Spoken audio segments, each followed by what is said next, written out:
As part of World Book Day 2021 here at Cranford, we're celebrating poetry. Poetry is really important. It allows you to play with vocabulary and language choices and the way you put sentences together.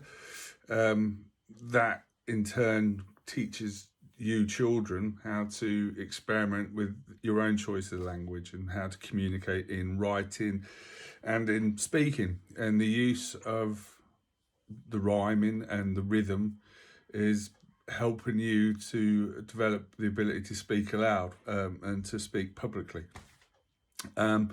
So we have chosen to celebrate poetry ourselves, and I've asked the staff. There's a popular TV program called The Masked Singer, which I haven't watched, but we've asked the staff to jump on the bandwagon, so to speak, and they've performed some poems of their choice. And it's your job now to try and guess or identify who the hidden or the masked poet is. We've changed the voices, we've hidden the faces. I've given all of you a answer sheet so you can try and identify who the masked character is with the teacher's name or the teaching assistant's name. So it's all staff. Just a bit of fun really, but hopefully it gets you into poetry, gets you listening about poetry. And on a gloomy grey day like we've got today, and after we've been through lockdown, and as we approach return to school, what better way is there of just cheering ourselves up than sharing some poems? So I hope you enjoy it. Hats off to the staff for getting involved and giving you a little bit of entertainment, a little bit of fun. So over to the masked poet. Enjoy. Good luck.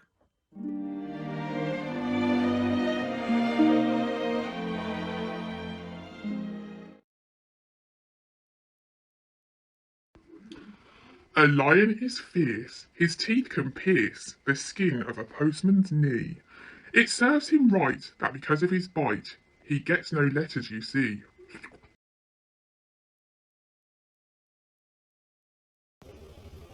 Pirates dressed in red and gold.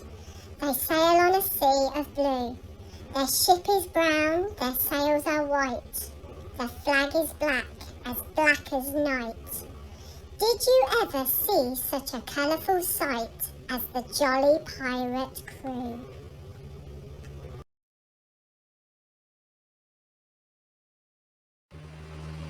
Gran was in her chair, she was taking a nap, when I tapped her on the shoulder to see if she could rap. Gran, can you rap? Can you rap? Can you, Gran? And she opened one eye and she said to me, Man, I'm the best rapping Gran this world's ever seen. I'm a tip-top, slip-slap, rap queen. And she rose from her chair in the corner of the room and she started to rap with a bim-bam-boom. And she rolled up her eyes and she rolled round her head, and as she rolled by, this is what she said. I'm the best rapping Gran this world's ever seen. I'm a nip-nap, yip-yap, rap queen. Then she rapped past my dad and she rapped past my mother. She rapped past me and my little baby brother. She wrapped her arms narrow and she wrapped her arms wide. She rapped through the door and she rapped outside. She's the best rapping Gran this world's ever seen. She's a drip, drop, trip, trap, rap queen. She rapped down the garden and she rapped down the street. The neighbours all cheered and they tapped their feet. She rapped through the traffic lights as they turned red. As she rapped round the corner, this is what she said. I'm the best rapping Gran this world's ever seen. I'm a flip-flop, hip-hop, rap queen. She rapped down the lane, she rapped up the hill, and as she disappeared, she was rapping still. I could hear Gran's voice saying, Listen, man, listen to the rapping of the rap Gran. I'm the best rapping Gran this world's ever seen. I'm a tip-top, slip-slap, nip-nap, yip-yap, hip-hop, trip-trap, touch-a-cat, take a nap, happy, rap queen.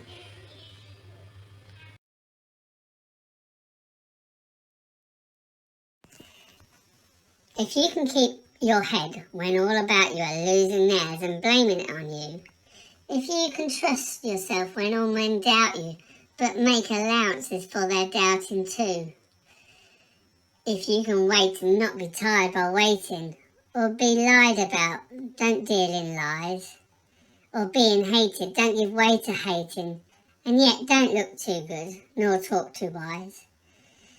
If you can dream and not make dreams your master, if you can think and not make thoughts your aim, if you can meet with triumph and disaster, and treat those two impostors just the same, if you can bear to hear the truth you've spoken, twisted by knaves to make a trap for fools, or watch the things you gave your life to broken, and stoop and build 'em up with that worn-out tools.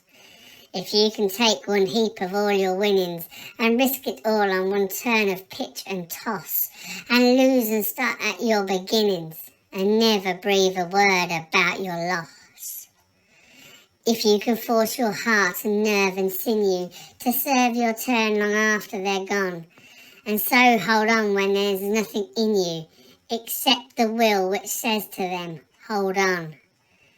If you can talk with crowds and keep your virtue, or walk with kings, nor lose the common touch, if neither foes nor loving friends can hurt you, if all men count with you but none too much, if you can fill the unforgiving minute with 60 seconds worth of distance run, yours is the earth and everything in it, and which is more, you'll be a superstar, my sons and daughters.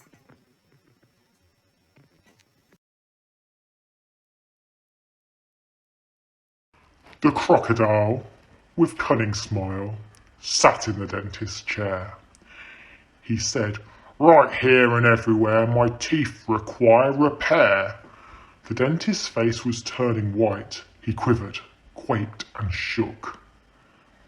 He muttered, "I suppose I'm going to have to take a look."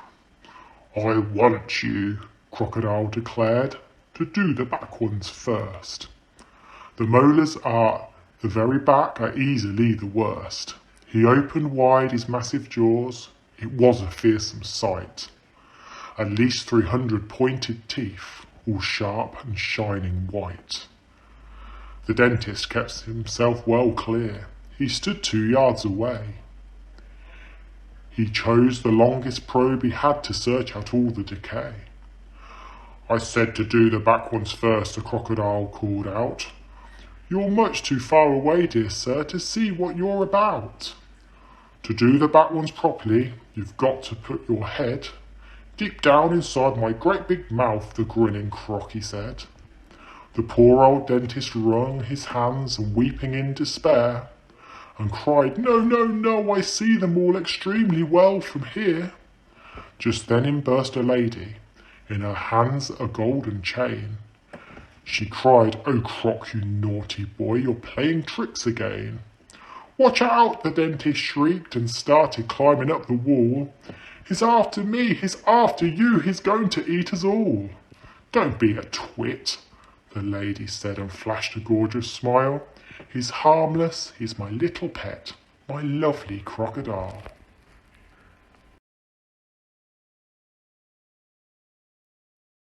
On the Ning-Nang-Nong, where the cows go bong and the monkeys all say boo, there's a Nong-Nang-Ning, where the trees go ping and the teapots jibber-jabber-joo.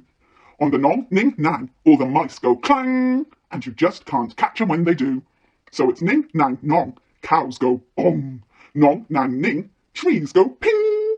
Nong-Ning-Nang, the mice go clang. What a noisy place to belong is the Ning-Nang-Ning-Nang-Nong.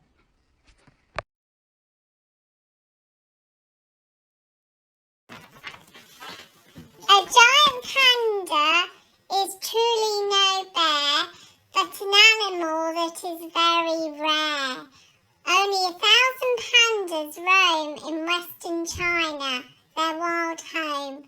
Up to 12 hours a day they chew on shoots and leaves of green bamboo.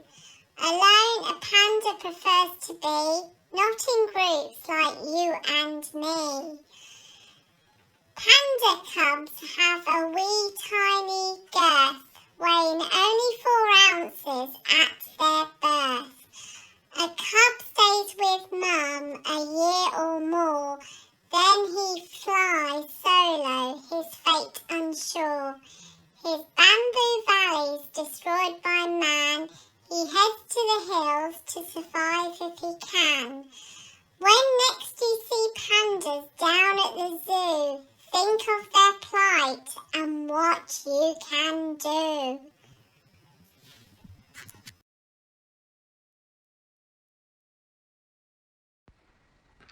In the far corner, close by the swings, every morning a blackbird sings.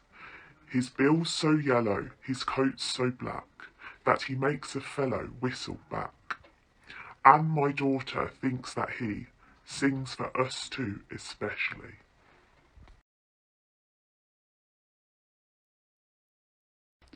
'Twas brillig and the slithy toves did gyre and gimble in the wabe. All mimsy were the borogoves, and the mome raths outgrabe. Beware the Jabberwock, my son, the jaws that bite, the claws that catch. Beware the Jub bird, and shun the frumious Bandersnatch. He took his vorpal sword in hand, long time the manxome foe he sought. So rested he by the tum-tum tree, and stood a while in thought. And as in uffish thought he stood, the Jabberwock, with eyes of flame, came whiffling through the tulgey wood, and burbled as it came. 1, 2, 1, 2, and through, the vorpal blade went snicker-snack. He left it dead, and with its head he went galumphing back. And hast thou slain the Jabberwock? Come to my arms, my beamish boy. O fraptious day, callooh, he chortled in his joy. 'Twas brillig, and the slithy toves did gyre and gimble in the wabe. All mimsy were the borogoves, and the mome raths outgrabe.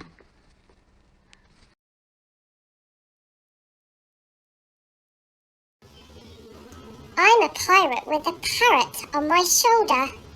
I'm a parrot with a cutlass in my hand.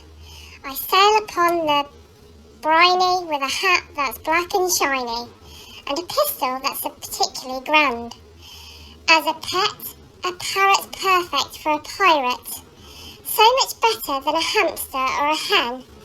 We get pleasure beyond measure, digging up a chest of treasure, and afterwards we bury it again.